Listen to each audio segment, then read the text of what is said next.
first, got to welcome in the studio Tony Mepham, because he's in tonight for Football Focus. And we're talking about walking football, aren't we, Tony? Well, that's why I had to play safe, you see, and walking football is like over 40, so Valentine's Day to us lot now is gone, sort of thing. So we thought we'd talk about walking football, and basically what it's all about is on Sunday is the start of the Walking Football League here in the Isle of Man, which is absolutely superb. And the man on my right-hand side, Pete Nash, has been the main man who's pushed it forward. But it was like 2 or 3 years ago, the Isle of Man FA, not necessarily a directive from the English FA, was to see if we could get walking football going. And, there's all sorts of age groups gone down. There was, I remember Alan Hawley, who must be, 65 plus, and he went down. And it was all about getting people out and exercising and everything else. And Pete Nash has taken it on and just made it grow and grow and grow. And we've got 70 registered people now. So you must be proud of that, Peter. But just tell us from the start how it's all come about to now be at the stage with a league starting on Sunday. Well, I suppose for me it started when I first went and did walking football, which was, I think, just over 2 years ago. I think the game itself on the Isle of Man started in 2017, and they had about, I think, 10 people. There wasn't a lot more than that when I went there. And for me, the reason I went was because my job was quite sedentary, and the doctor said, "Oh, look, you've got to watch your blood pressure, that's going up." And I'd seen the adverts on TV that some people might remember, that Barclays picked up on this idea of walking football, and that's when it really took off. So I thought, well, this would be good to try, and yet I couldn't help thinking, is this what it's come to now? So is it the same rules as normal football? It is, except for the two obvious differences, which are no running, and they try to keep physical contact to a minimum. So you can tackle people, but you've got to be careful. No sliding tackles. The idea is, with walking football, they want to slow the game down to make it more inclusive, so that older people who thought they're never going to be able to play football again can now do so. And also with the no or minimal contact rule, the idea of that was that if you're older and you do get injured, it just takes a lot longer to recover. So the no running and the minimal physical contact rules make absolute sense. But when you play it, everything else is the same as ordinary football. And the great thing is, you don't really notice that there's any difference, because you're enjoying playing the game, regardless of whether you're having to walk.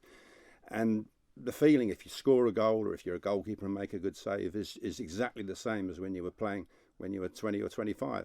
So that's how I got involved. And the sessions then were daytime sessions twice a week. The FA, as you know, Tone, still organised their one at the NSC on Thursdays from 12 to 1, and that's open to anyone. That's a sort of casual thing. You turn up and play. And that started growing, and I was enjoying it. But of course, what happens then, everything has to evolve. And for me, as much as I was enjoying those daytime sessions, I just thought it would be a great thing to have a league. And of course, if you mention it to people, they say, yeah, that's a great idea. And then you realise, well, if it's going to happen, you're going to have to do it yourself. So that's what I did. And to really make it work, though, I always thought that you'd have to have not just the existing group of people who were going to the daytime sessions, but I wanted to include the established football clubs here. And that's why I'm delighted that among the 6 clubs that we've got, who are the founding clubs of the league, we've also got Governors Athletic and Douglas and Governors Athletic and Douglas and District, and hopefully Tony's going to round up the Corinthians as well, who'll be joining later on. But that's so important, because it just enlarges the inclusivity. So you've got people who, casual players, and you've got now the established clubs who are rounding up the players who used to play them a few years ago. So that's for me, I'm just really delighted to see that happen. And presumably, by opening it up out of daytime sort of sessions, you're opening it up to a wider audience as well. Because if you're saying over 40s, a lot of over 40s would be at work during the day. Yeah. That's exactly why we had to do that, because the daytime sessions meant that people who were working, as you say, couldn't come. So the evening league games are taking place inside initially at the NSC on Sunday evenings, and also on a Monday evening.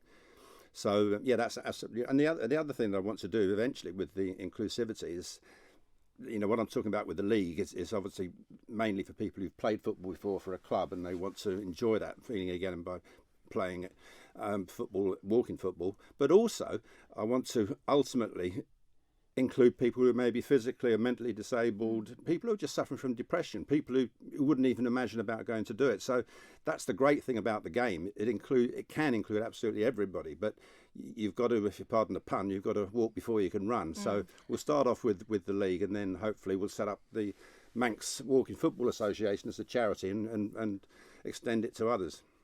Well, we've got the Douglas and District Manager with us, Shaun Gritton.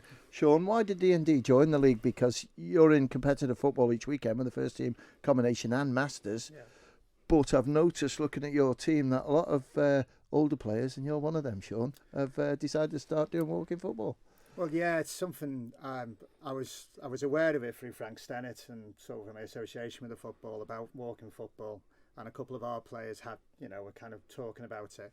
And I think it was a conversation with Mike Sharp and Dave Mattison. I think it was about August, September when you had that session at the Bowl. And he was sort of talking to Dave and saying, well, what about your club? So, of course, we did that taster session at the QE2, and we brought a few of our lads down. And they took to it like a duck to water. They really, really enjoyed it. The running bit was a difficult bit. We've been used to being a competitive football team, and it was mostly our combination team from a few years ago.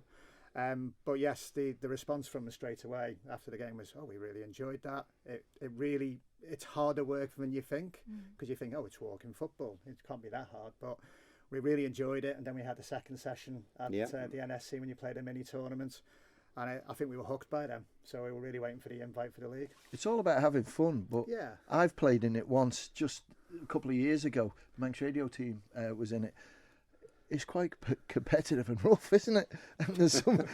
I don't mean in a bad way, because you can have fun, but if there's someone that's putting something in, there's always someone there who'll counteract it. It's a football match, and it does bring that competitive nature back out to you as well. It's kind of, is it intense? Maybe not as intense as a combination side, but it does. You kind of become competitive. The banter was going again, even when we were playing. It's. I remember we've got a couple of characters in our team.